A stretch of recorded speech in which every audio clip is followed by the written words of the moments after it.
Guys, I appreciate your patience. Good to be back with everybody. Kind of pseudo back together. Tomorrow we get in person. It's going to be a little bit back more to normal. But look, obviously we're in a process right now. First day of training camp. There's a lot of logistics to go with reporting day. Right now our players are still completing their physicals. We've had some team meetings in terms of some of the medical meetings and some of the logistics that go along with the first reporting day. And then this afternoon we'll transition back over into football, get ready for tomorrow's practice. But that being said, I'll answer any questions I can at this point with the information we have. Coach, a few guys popped up on the PUP list that caught a lot of people's eyes. Matt Pert being one of them. Could you talk about, what kind of? I know you don't like talking about injuries, but can you talk about, is it a long term? Does it look like it's serious? Do you expect him back soon and all that? Yeah, I'd say with all the guys that are on PUP, we just took the approach of anyone who's not 100% ready to go on the field day one, that we're going to put them on the PUP list. This wasn't anything, unique to any one player. Just the approach we're taking with every player. With the PUP list, we can pull them off at any point. Say we're optimistic with all the players that are on it currently. They're all working with our training staff, making a lot of progress. I'm not going to go into any one person's individual injury at this moment, but I got a lot of confidence in the way that he's working and doing day by day. And obviously, Matt's going to do everything he can to get on the field as soon as possible. Whatever that is, we'll make sure he's ready to go. Thank you. Thank you. George. Hey, Joe. Hey, Paul. Hey, I know you don't shy away from talking to your team about expectations. On day number one today, what kind of message about expectations do you give them, and how forceful are you with those expectations? In terms of forceful, look, we have our standards in this organization that we're not going to compromise for anybody.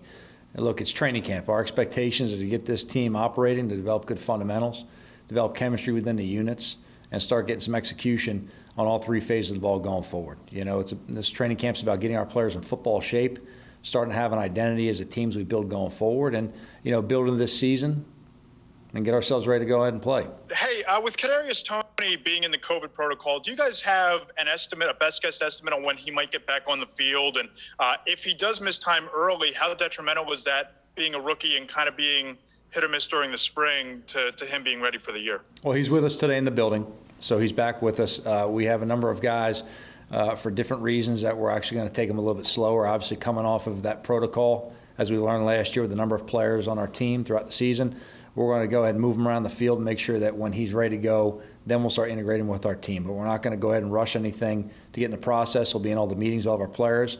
He'll be able to go out there and operate in some of the meetings we get a little bit more on our feet. But in terms of practice itself, we're not going to do anything with him on the field with the team until we know he's fully ready to go.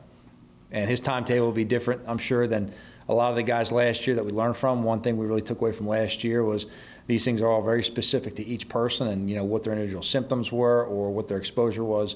But that time away from training is what's critical. Thanks. Right. Joe, I know culture is very important to you. Do you start at sort of square one with this training camp, or is there a building from what happened last year? Well, I think every year is his own year. But we started back in the spring in terms of our expectation and standards of the organization. We started team building back in the spring, even when we were just on Zoom before the players all got in here during that phase one period. And it's something that we build on and carry over all the time. So, look, there's some things we've laid down as far as, groundwork in year one, but not all these players were here last year. So it's important that we go ahead and we start at ground zero, for these players to understand everything we expect them to do. And in terms of the vaccination rate of the team, can you give us some insight into what the numbers are on the staff and with the players? Well, every staff and coach is fully vaccinated. That I can tell you. In terms of the team itself and the number rate, I'm not going to get into rates. I would say that since the end of spring, we've had a number of players who have either started or finalized the vaccination process, and we've had a number of meetings with our players that they understand that if they're not vaccinated, the protocols that are tied into that and that they have to live up to. I got a two-part question on Sam Beal. From a football perspective, obviously, he's only played 6 games in 3 years, and he opted out. So he doesn't have the resume to fall back on like a Nate Solder. So where is he and you football-wise? And then also, since we last talked to you, he pled guilty to a gun charge. How does keeping him around fit kind of with the rules you have for this team? I'm not going to comment at this point on any ongoing investigations or anything that's going on with the league at this point right now. In terms of him as a football player, look, everyone right now is building their fundamentals throughout training camp. So we're going to start, on the field today with our conditioning test, and then tomorrow we'll pick up with football. And again, we'll build everyone from the ground up, all right, whether they played every game last year or haven't played a game in the NFL yet. All right, Leonard. Hey, Joe, you said there were a couple guys in the situation that Tony's in. Who are you referring to there? We had a couple guys who had some exposure to it and had to quarantine throughout this point. Some guys that had some issues over the summer. I'm not going to go into specifics, unless they're on the list right there, Pat. But there's a couple guys that have come off that we're going to go ahead and make sure that we're doing the right thing by them in terms of the adjustments to training they've had to make the last few weeks. Thank you. Jordan. Hey, Joe. You talked earlier about, making sure your guys get into football shape, and we saw your program last year. You're a lot heavier, my estimation, on conditioning maybe than some other coaches. Shep has said that recently. What's your theory behind that? What's your thinking behind concentrating on that? Behind the conditioning? Yeah, the conditioning part, aspect of it. We're getting our players' bodies to stay healthy. And one thing we do is a lot of research and self-scout. We went back after last year, Jordan, and we, showed it to the players themselves, and they came back in spring to explain why we practice the way we do. And it was reflected in a decrease in injuries across the board within this organization, as well as relative to the league. We were one of the healthiest teams last year in the league, and the healthiest this team's been in a long time. So, look, you can't put a player on the field and tell him to play 100% for 60 minutes if you haven't trained him that way. And to me, there's a difference in practicing and training. And we talk to our players all the time. We say we're going out for practice, but we're really going out to train. We're trying to get their bodies ready to go ahead and perform how they have to in a game. And the most dangerous thing you can do for a player is skimp on how you practice, whether that's conditioning to get their bodies in the right position and build up that callus within their muscles so that they don't have soft tissue injuries on the field, whether that's practicing things like live hitting and live tackling to make sure when they go out there and the pace of the game is actually faster, that they're not in a position to be prepared to do it safely and effectively. So anything they're going to have to do in a game, we're going to make sure that we practice, correct, repeat, and practice again. I wouldn't say pushback. Do you get a lot of guys complaining about it, about the fact that you do more conditioning, or they're all right with it in your mind? No, I think the guys see on the field how they play and as they prove throughout the year.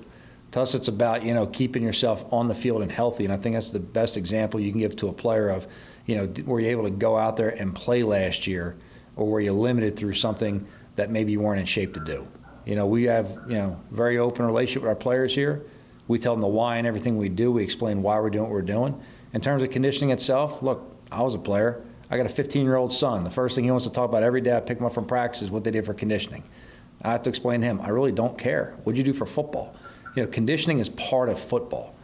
All right, we're not going to go ahead and say, hey, listen, don't worry about the quarterback's footwork through individual period. Just go out there and coach it through team and get all of his footwork fundamentals. No, it's a fundamental. We're going to work on that extra so it carries over into team periods. Conditioning is part of a fundamental. We're going to work on it so that it carries over into team periods and can help keep our players healthy and on the field. Last one here, Art. Hey, Joe, haven't seen your training camp practices last year. A lot of us, there was a method to the madness, everything full speed, 2 fields. My question really is about how do you deploy your coaches if they overlap at a specific position? And I'm mostly thinking of the offensive line. By my count, you have at least 4 guys who may have some handle on what you're doing up front, plus you. So how do you on a day-to-day basis, do you kind of assign things to your assistant coaches at that position, or is it just kind of a organic thing that these guys come to, work together and realize, okay, this is the priority today, and this is how we're going to divvy it up a little bit? Unless there's something specific that I see that I want a certain coach with a certain player or a certain group for that day, I let the coordinators handle how they're going to split the staff. And we just make sure that we have eyes on all positions, that we're covered fully. We're never going to want to have a drill, Art, where let's just say, for example, a group of tight ends don't have somebody else there who can correct their mistakes or give them the necessary information to go out there and practice, within the period. So I let the coordinators handle, how they're going to divide the staff. But if I see something specific, I may go ahead and say, hey, why don't you stay with so-and-so today and make sure he gets this.